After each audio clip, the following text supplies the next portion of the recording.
નાના માણસોની મોટી ભેટ। એક અત્યંત પૈસાદાર પરિવારના એકના એક દીકરાના લગ્ન હતા। એકમાત્ર સંતાન હોવાથી દીકરાના માતા પિતાએ ધામધૂમથી લગ્ન ઉજવવાનું નક્કી કરેલું। લગ્નમાં સામેલ થનાર તમામ લોકોને કંઈક ભેટ આપવી એવું નક્કી થયું। એક દિવસ પતિ પત્ની બંને સાથે બેસીને કોને કોને શું ભેટ આપવી એની ચર્ચા કરી રહ્યા હતા। લાંબી ચર્ચાના અંતે એવું નક્કી થયું કે લગ્નમાં આવનાર તમામ સ્ત્રીઓને એક સાડી અને તમામ પુરુષોને એક સૂટ ભેટમાં આપવું।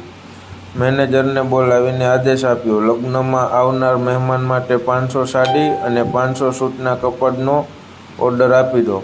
મારા લાડકા દીકરાના લગ્ન છે એટલે સાડી અને સૂટ મોંઘામાં મોંઘા હોય એવા લેવાના છે, એમાં જરા પણ કંજુસાઈ ન કરતા।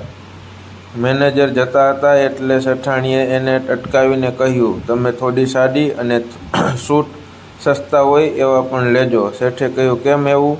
શેઠાણીએ કહ્યું, ઘરના નોકરને જે ભેટ આપીશું એ બહુ મોંઘી આપવાની જરૂર નથી, એમને તો સસ્તી આપીએ તો પણ ચાલે।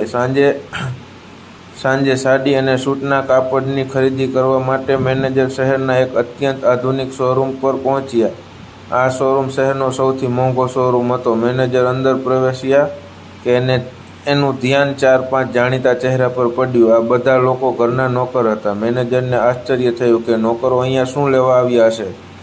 એ તો એક બાજુ ઊભા જોવા લાગ્યા। નોકરો સેલ્સમેનને કહી રહ્યા હતા, ભાઈ, અમારા શેઠના એકના એક દીકરાના લગ્ન છે, લગ્ન પ્રસંગે અમારે એમને ભેટ આપવી છે, અમને આવા સામાન્ય કપડાં ન બતાવો, તમારા શોરૂમમાં જે મોંઘામાં મોંઘા કપડાં હોય એ બતાવો। અમે બધાએ શેઠ સાથે મળીને અમારા નાના શેઠને ભેટ આપવા માટે અમારા પગારમાંથી ઘણી બચત કરી છે, એટલે તમે ચિંતા ન કરતા। નોકરોની વાતો સાંભળીને મેનેજરની આંખ ભીની થઈ ગઈ।